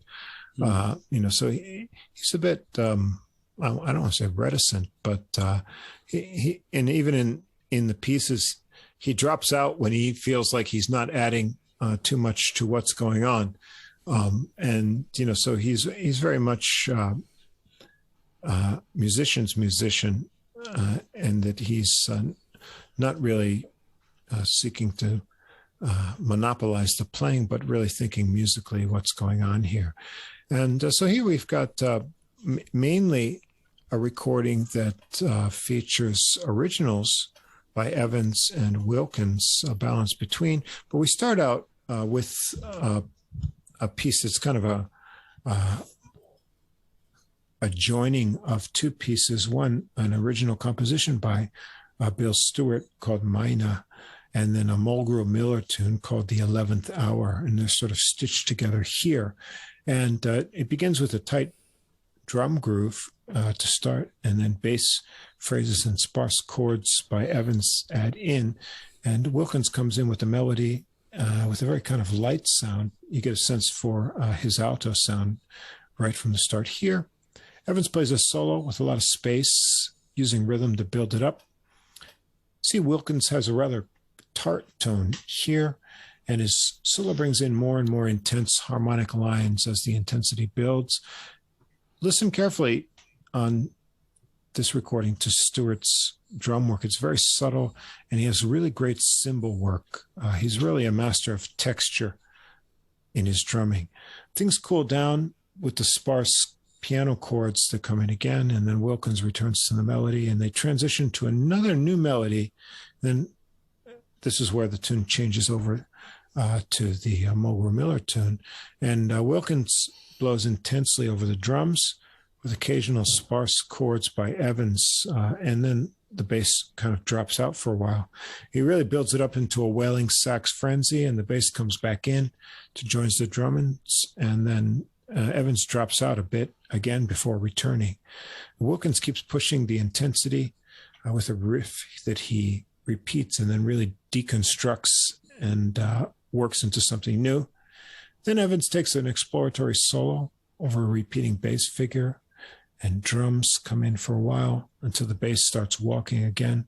There's lots of jagged figures and interesting intervals, but he always keeps a lot of space. Evans uses space a lot in his playing. And Stewart takes a little drum time here before the ending melody riff. So you get the sort of feeling of this recording. These guys haven't played together before, but they have a really good kind of communication sense, and they don't stick to strict compositional patterns. They're really able to sort of free themselves up with how things are going and keep things spontaneous and sort of open in the structures. The second tune is Libra. This is an Evans original. It's got a nice piano opening of building chords and repeated figures. There's some cymbal crashes that come in before the sax comes in and doubles the melody in spots with the piano. It's a catchy and uplifting theme. Evans takes the first solo. His playing is very rhythmic and accented, and he adds some wide-spaced right-hand chords. Then they bring the melody back, and Wilkins adds some sort of bee-like, as in bumblebee, trills, while Evans jams out a bit, and the melody returns softly and fades. Number 3 is The Poor Fisherman, a Wilkins original. On this one, the piano and sax coming together and a rather delicate melody. It's in a free kind of time flow. The bass joins in eventually. There's some very restrained drum textures by Stewart, which he's really good at. Wilkins starts exploring, and then Evans disappears for a while, as he does sometimes when he feels like there's enough music being played. He returns to add complementary figures to the sax. Then Evans has his own solo that includes some kind of interesting light staccato phrases. He likes to emphasize his touch, which I like a lot. And they end with a short melody phrase together. It's kind of a restrained composition and performance that's kind of nice. Fourth tune is another Evans tune. It's called Matt. This is dedicated to his two sons. It's a really swinging post-bop tune. It's got some twists and abrupt stops to keep you on your toes as you're listening to it. Evans takes the first solo, and he stretches out a bit, showing some longer lines.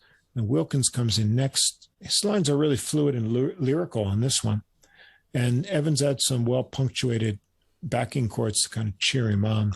Then the piano and sax trade some more harmonically free sections before it gets a little bit softer, with Wilkins backing Evans with some longer lines, long tones as it comes to a close.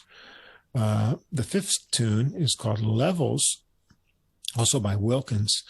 The sax intro that's solo, it brings in the melody that's kind of constructed of interval jumps. And this is a tune that's in 5/4. So it's a little unusual time signature, but Wilkins really starts his solo swing smoothly over this rhythm signature. And then Evans keeps the interval idea going in his backing chords behind the sax. Then he builds into some more dissonant clusters of tones as Wilkins' lines explore the harmony and to the sort of outreaches of the chords. And then Evans' solo starts with some kind of fast runs himself, but then he hits on a one-note repeating idea, and he develops this a lot in the middle part of his solo. Then return kind of a little bit more quietly to the interval-based melody to finish it off. Number 6, another Wilkins tune called Mama Loves. And again, Wilkins plays a sax solo opening. The rhythm comes in behind with a swing beat on the cymbals, and Evans gives kind of a bouncing accompaniment to the melody, but then he drops out for a bit. When he comes back in, they really start swinging on this one. Wilkins plays a lot of fast double time figures in his solo, and he gets some high register wailing in on this one. Evans brings in a solo himself, and he's swinging and relaxed, and he adds some really monk-like lines in this one. This tune is rather like monk-like in its composition style, and he brings it to a nice climax. And the final tune is a kind of contrast. This is a ballad tune by Evans called Dave. And this is really an extremely gentle treatment here.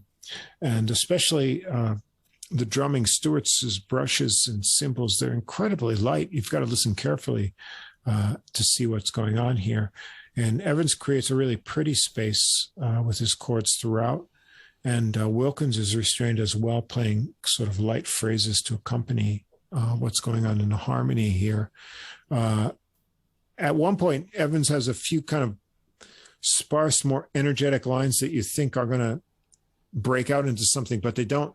They come right back down. And then at the very end, he has this sort of tinkling little outro phrase. It's all about, the ambiance on this tune that shows this sort of compositional style and sort of rubato playing technique. So if you like modern jazz, it's kind of an exciting recording. There's a lot of freedom in the compositions. They don't really stick, to standard format of the tune and who's going to play what. It depends on what's actually happening. And if there's enough music going on, the piano or someone else will drop out, to let the other musician do his thing harmonically. But the interplay between the musicians is really good, and it's all original compositions here. Evans is not the kind of player to overplay As I said, he drops out when there's enough music going on, and he gives a lot of space for the young Wilkins to stretch out and develop his solos. So there's a lot of freedom in the arrangements of the pieces. And if you listen carefully, you'll see the nuances of Stewart's drumming, especially his cymbal touches are really nice and subdued. I like drummers who are subtle rather than overplaying. And that's the way Stewart is. He creates a great groove, but he goes largely unnoticed except in his subtle textures and really nice grooving beat. So this is a nice modern jazz album with a lot of spontaneity between players who haven't worked together before, but obviously have a really good rapport. And it highlights Wilkins's up-and-coming voice, only 23 years old, shows a lot of promise here, and the maturity of Evans's piano work, which has some space in it, restraint, a nice piano touch, and some unique harmonizations. And overall, kind of creative and satisfying recording, I thought. Yeah, your realization that he keeps dropping out kind of when there's enough music going on made me think, so that's why the Bad Plus liked him, because it's a very their whole sound has a lot to do with balance. So I think he's probably a good choice for replacement. He might not have the telepathic powers that Iverson had from playing with them for so long, but he's sort of the type of musician who would fit in with that ensemble. So I'm really only familiar with Evans's playing as being a band leader, because he did these kind of bigger orchestral recordings. So this was interesting for me to hear. It's a record that it's going to take a little time to absorb, I think. I find it kind of hard to talk about. It was interesting. I liked it. I liked his the thing that stood out for me was the very last track where he's playing piano on his. He's got this really pretty sort of accompaniment going to what he to what's being played on top. Dave. It's called Dave. Yeah.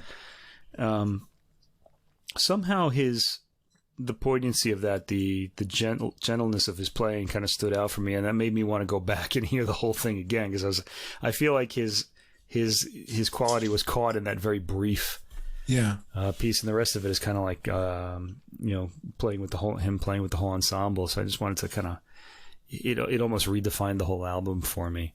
But I didn't go back to hear it again, though. I'm gonna do it in the future because of the next album that we're gonna talk about, because I was so turned on by this, but I just kept putting it on again and again.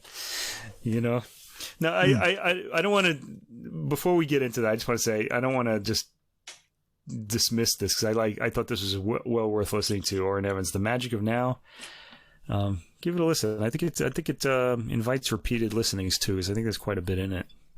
Yeah, it's one of these things that, it's original compositions, and then there's musicians who haven't worked together a lot before, and so they're discovering each other, but they have the maturity to actually pay attention to each other and the new material. And so you're getting fresh material and a fresh interaction at a high level. And then, you have to if you don't know Evans's playing, you have to sort of discover that. And me too, just like Mike said, I sort of have listened to his big band recordings. And so he's, a much sort of smaller role in terms of the overall ensemble. So I was trying to figure out, his larger part in this, quartet type of format as being a composer too. So, and since he is a restrained kind of player, it sort of, takes extra attention to figure out what his personality is in here, especially because he likes to sit out a lot of the time when other things are going on. But I like that quality about his playing. And, he sort of surprised me at what he would do or not do, depending on what the other players were doing. But yeah, and it's a lot to listen to here. Wilkins shows a lot of promise. He's got a lot of technique and fluidity. And then Stewart's drumming is also very textured. And so Yeah, I like subtle drumming, so there's a lot to pick up on that here. Oh, by the way, I'm looking at the Bad Plus's Wikipedia page, and it turns out that on March 13th, 2021, the Bad Plus said that Orrin would be leaving the band to pursue music under his own name. So he's no longer in the Bad Plus. He was in them since 2017. He didn't stay very long.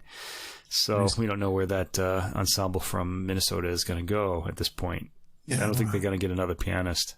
I think so he's no longer in the Bad Plus. That's the some news from this year. I wouldn't have known anyway. So there you go. Well, that's how it works out, I guess. Right. So this next one was kind of a wild card.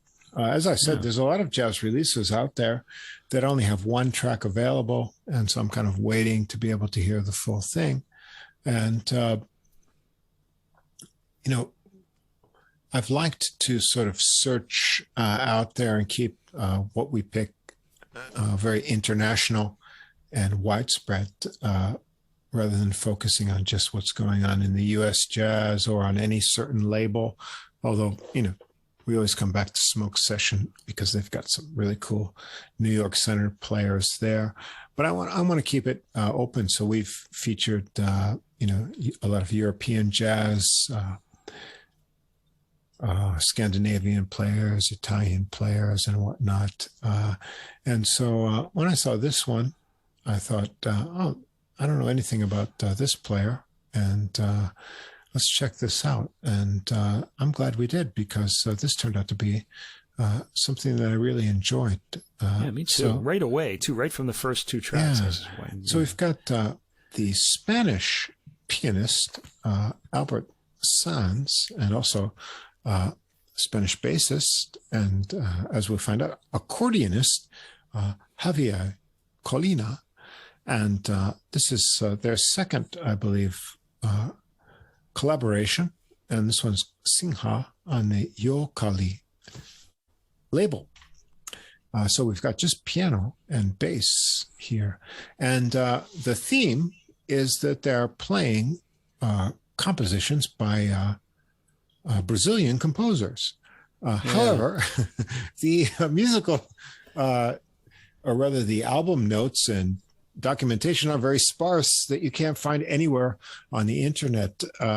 So luckily, there is a CD of this coming out at the end of September, by the way. It's only available digitally now, so I guess we'll have to wait. And the notes, any information I could find was only in Spanish, so I had to have it translated, and it didn't even include the composer information. Fortunately, there's a nice concert on YouTube of these two playing together, and they, in the on-screen documentation, give us some of the documentation of the composers, which is kind of important here. But otherwise, you won't be able to find that online, which is a shame, because I think not only is their playing really wonderful and their sort of interplay and communication, but these compositions are really wonderful, and that's what makes the basis of the improvisations here really nice. And and Sanz is, I believe he's on the faculty of Berklee Music College in Boston now, and he's a really subtle player. He is not a show off at all, he's really just serves the melody and what's going on. So he's an understated player, but that's what adds a lot of the charm here. Including what I can find out of the composition information on here. The first track, the title track, Sinhá, this is João Basco and Chico Baroque composition. It starts out with a descending minor riff on the piano, which sets a really melancholy mood as the bass joins in. And in your mind, you'll sort of fill in the bossa nova percussion, because their rhythmic mind meld is so strong that the percussion is just there in your mind. Sanz has a really gentle touch on this melody, and the bass articulation and the tone pumps this tune along onto the piano. It's a really relaxed bass solo on here too. Sanz comes back for a little solo. Very nice chords in this tune, and very superb understated playing, which sets the theme for the rest of this recording. Yeah, you had said that your mind kind of puts the Brazilian, bossa nova percussion in, so your mind is actually adding sort of the sunshine to this rather melancholy piece. It's kind of a funny little trick. Yeah, I think he knows we're going to do that. It's that triste kind of thing. Yeah, it's like sad and happy. It's like being sad on the beach, Yeah, sad on the beach. You got all these hot bikini-clad girls walking by you. And they walk by you. Yeah. She looks not at me. Oh. Yeah. Number 2. I smile, but she doesn't see. She doesn't see. Yeah. 2 is Cravo y Canela. Really rhythmic bass line. Nice staccato piano to get this rhythmic tune going. The interplay between the piano and bass is really great. Sanz's solo has a mix of melody and chords. Kind of reminded me of Vince Guaraldi on this one a lot. And Colina plays a really nice bass solo here. Really good interaction between the two. 3, I don't know how to pronounce these Brazilian titles. Vibrações. I don't have any Portuguese, but Vibrations, I guess, by Jacob do Bandolim. It's a very pretty minor melody, but in a danceable tempo. It turns major with some nice dominant progressions and twists. It's a very good melodic line. The bass solo's first, and then Sanz's solo is really subtle. He's got some pretty grace notes in interval figures with spaces in between, and then it comes up to a nice major chord ending. Really nice composition. I like this tune a lot. Yeah, I'm going to stick my neck out and say it's pronounced vibrações. Vibrações could be. I don't know. I'm guessing. I don't speak Portuguese. Anyway, you're going to get some good vibrations from that one. Yeah. 4, Dolce da Coco. This is a nice swinging beat here. It's actually, more of a jazz swing that's outlined by Colina's bass playing. Sanz has a nice light touch, even with his staccato notes. A really nice. He just has a nice piano touch. That's what his style is about. Yeah. He plays lyrically. He hints at some bluesy ideas also on this one before Colina plays a kind of melodic bass solo, and they give the melody another turn between a soft ending. A really subtle one on this one for track 4 here. 5 is Cantiga, I guess, which just means song. And this is a composition Cristóvão de Silva and Chico Baroque. This is a really kind of pensive intro that transforms into a more passionate dance beat and drives the very pretty minor melody. Sanz out some nice tones up in the higher register, and then he goes down lower in the bridge of the tune. And Colina plays a solo with some interesting rhythms. And then Sanz plays a really wonderful solo that he goes through different registers while highlighting the rhythms from the melody. Really nice track here. 6, Baião. It's a nice tune. I guess that means dance. So you got a song followed by a dance. Yeah, this tune just invites you to get up and dance. It's Latin and bluesy at the same time. And Sanz plays a solo that really explores the harmonies.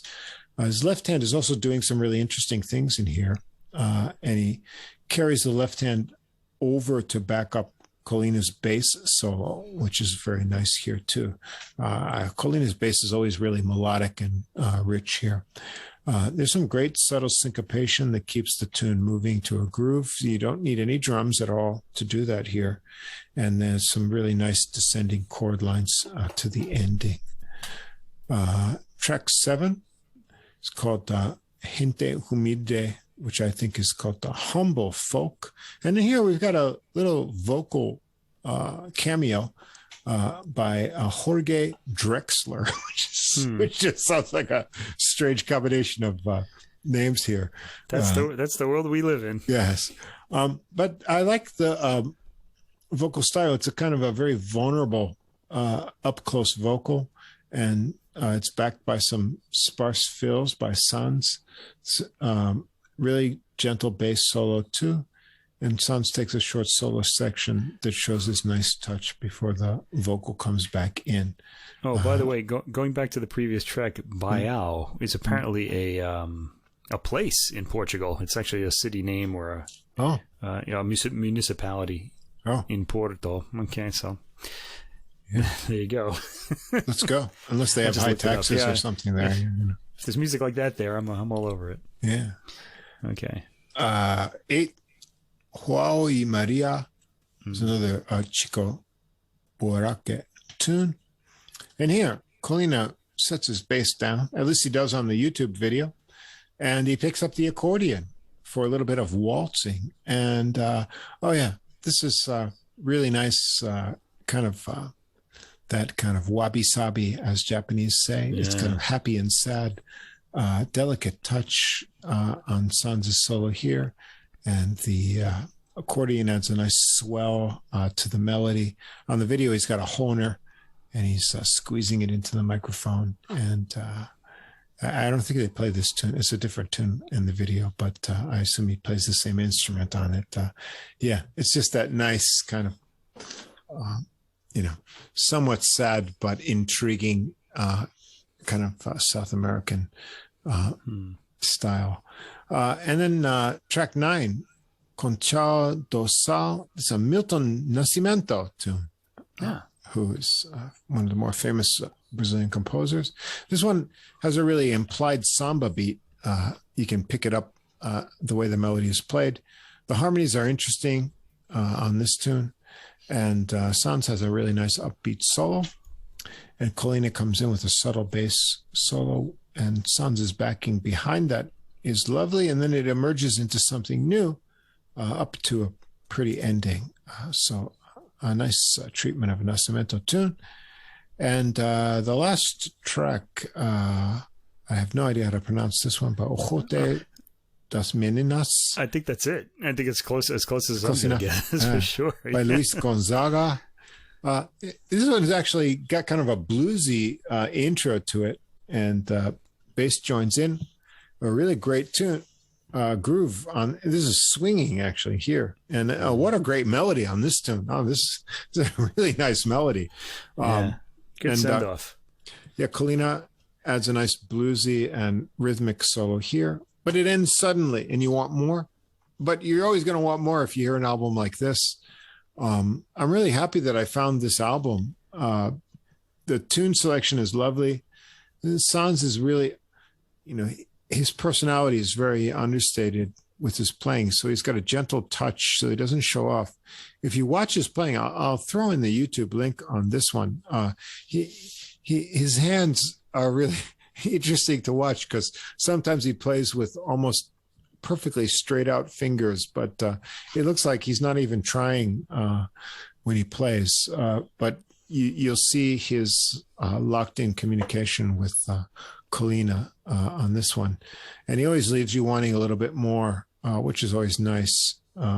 So I like the program. The tunes are, they're Brazilian, which is interesting, being played by Spanish players, but they have a lot of variety, including both swing and, samba, bossa nova kind of feels to them. And then we have this vocal recording and then also the accordion tune that sort of adds something extra in here. So I, highly recommended for a relaxed and kind of introspective listening section. And I think Sanz is someone to really explore. He has recorded in a lot of different formats, and he's out there, but I think, he's a player that I really want to investigate more. Yeah, the thing I love most about music, I think, is finding an album that just really, you didn't expect it to, you didn't know anything about it, and it just knocks you out, Yes. And it happens to me less and less as I get older, because I guess we've heard a lot, but there's still got to be loads of music out there that I would love if I knew it. But, I just find it less and less. And this is one of those records. I think I can't say it knocked me out. It was like too quiet, but it has everything I love most about music in it. One of them is subtlety, the kind of thing that kind of you have to listen closely to, and on repeated listens, you're just noticing all these other sort of things that didn't really pop out the first time you heard them. So I was really intrigued by this whole record. I'm glad you found it too. It's it might be one of my favorite albums of the year. I love like the Brazilian rhythms and the chords, the bossa nova chords stuff. It just make me feel so good right away. And the record, the playing, the ensemble playing between the piano and the bass was just, fantastic, and almost like, they really sort of mind melded on this. So put me in mind of, Pierre Nunzi and Fonesbank again. One of the first records we did. That combination seems to go well together. Bassists seem to do very well with alone with pianists. They complement them well. This is a record that invites repeated listenings just for the subtlety, and it's also very quiet, chilled out, good for late night listening. It's beautiful. I just loved it, and I just kept listening to it again and again. So I had to take myself away from it to listen to the rest of the music this week. Yeah, but I was happy that happened. It was a good feeling. It was nice. I mean, the two. I'm really surprised that I haven't heard of Colina before, because he seems like a really mature bassist with lots of experience in jazz playing, and also Sanz too. And then their interplay, but the selection of material, these tunes they really chose great tunes by these composers, and so the strength of the material is also deeply satisfying too. And then just being the two of them as a duo, it gives them lots of space to work with things. And it's just a lovely interchange here. So you should definitely check this out. And this will definitely be going into the hard copy CD collection when it finally comes out on September 30th. Why are you making me wait? You would have to have an absolutely cold and hardened heart to not like this album, I would have to say. You'd have to be someone who enjoyed it. It's a small record label, so I can't be mean, because it probably takes time to get it manufactured and stuff. At least they're doing it. If you don't like this, you must be a person who doesn't, who would like to see, I don't know. I was going to say something. Don't give me a bad image here at the end of this beautiful recording. No, I don't want to do that. We want to go away feeling good. That's right. Yeah, especially after that last track. It's really nice. Yeah, you're going to like that. Yeah. All right. And there we are. That's right. Episode 25. And the hits keep calls for coming. A drink. I just finished this entire bottle. Or did you drink all that coconut champagne there? Yeah, I have. I got to tell you this. I had this... Bar Royal champagne. It's sort of a sparkling wine. I don't think it's champagne, but it had a kind of champagne cork in it. So I went down to get some white wine because I'm in summer cold booze mode. I don't really go for the hard liquor in the summer so much. Russ, on the other hand, is sticking with Old Reliable, the official drink of the Adult Music Podcast. Which is the Knob Creek, But I did have an Italian wine earlier in the evening. So okay, so I got a French wine for next week because we're gonna have like a French special, I think. So I had to be ready for that. Well, actually, that was supposed to be for tonight, but then the guy at the liquor store said, "Oh, we have this thing," and it was like this Bar Royal, and it was green apple flavored sparkling wine. I was like, not so interested. But then I looked at the shelf below, and it had like the same thing, but with coconut flavoring. And being a big tropical loving person, I had to go for that. And I have to say, it's only 3.9% alcohol, thankfully, because I drank the whole bottle. I just opened it, and now it's all gone. It had that nice coconut taste to it. It's a little sweet. That's like a lady drink, really. But yeah. But 3.9. I'm enough of a man to kind of show my more feminine side, shall we say? Well, from my maybe my experienced drinker perspective, looking at that bottle, I'd reckon you drank like maybe 2 beers, 2.5 beers from that whole bottle. So I think you're fine. It's kind of got a nice sort of white coconutty look to it. The label. Yeah, it looked really those palm refreshing. Trees in the back there. Yeah. Yeah, it's a little good. Sweet though. It's a little sweet. I mean, I like because it's coconut is sweet, but I think that's almost like a breakfast drink.